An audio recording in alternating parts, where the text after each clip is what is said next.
My name's David, and I work at a company called Natterbox. We do voice telephony systems. We're also a part of another company called Red Matter. So Red Matter provides technical services to Natterbox, and basically this talk is about the Beam and Kubernetes and generally how they may integrate together in essence.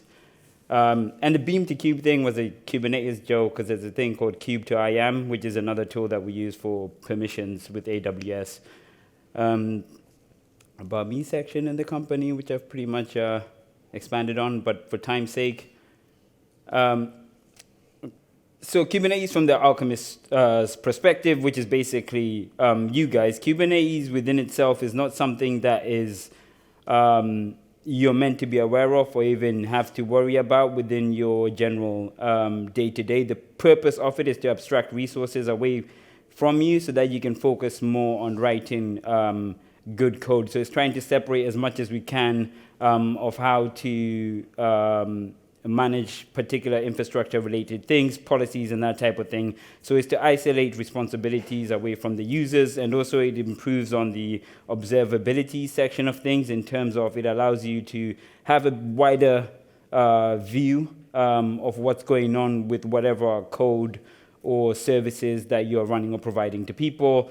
And in essence, you guys should always expect that the resources that you require are always available, regardless of the situation. Like if you need a database or if you need some couple cores or whatever the case may be, you just expect that that's got to be there, and that is in essence the responsibility of the Kubernetes administrator. And in essence, this is what it generally tends to look like. So the cluster in itself, if you imagine that the Kubernetes administrator has the responsibility of those blue boxes over there, which are just cloud resources, you don't need to be aware of those, but the individual administrator themselves, through the software-defined lifecycle, have to be aware about what the cluster requires and be able to provide those to you in an API of some form, which is the open service broker, that you can utilize in order to set up like a platform scenario while abstracting the rest of the things from things and put your Beam applications into containers, which you then run in a similar format like this. So this is how it will generally look in a Kubernetes cluster. You have pods. Pods are like your virtual machines, I guess, in an abstracted sense. So you have your users and you have services. The services are the ingress point for your applications, which are running in pods.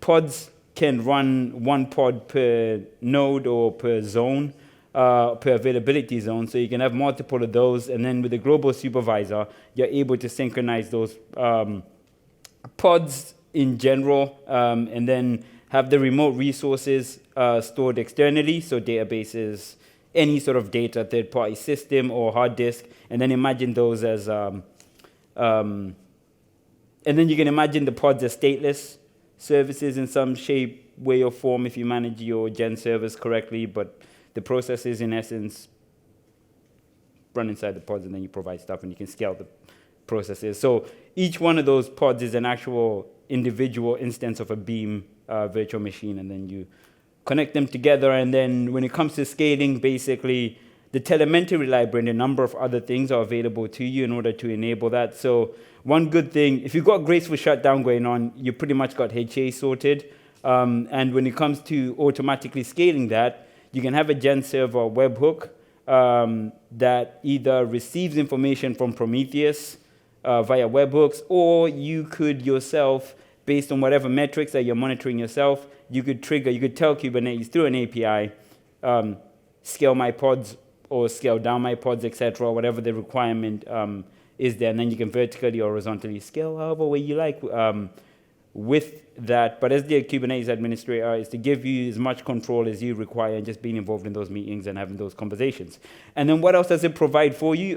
So one good thing is the network policies. So that allows the administrators, because Erlang and the Beam hasn't been traditionally known for security in general, but what this allows us to do is it allows us, through the software-defined lifecycle, implement and bring these things to the developers, and then provide a better level of TLS, access control through RBAC, logging, secrets management, communication. It brings that all into that unified view and gives you one place to look for everything and gives that observability there. But these are the conversations that you bring, that the Kubernetes administrator should be bringing to you, or you should be asking them about these particular things if you have to. But again, one point before I finish there is that when we move into larger organizations, we're going to have problems in regards to the policies, the standards they have to keep to, all that type of stuff, which gets really complicated. However, Kubernetes will enable us to do that very well in general by giving us one place to look, and everything is YAML. Cool. That's that.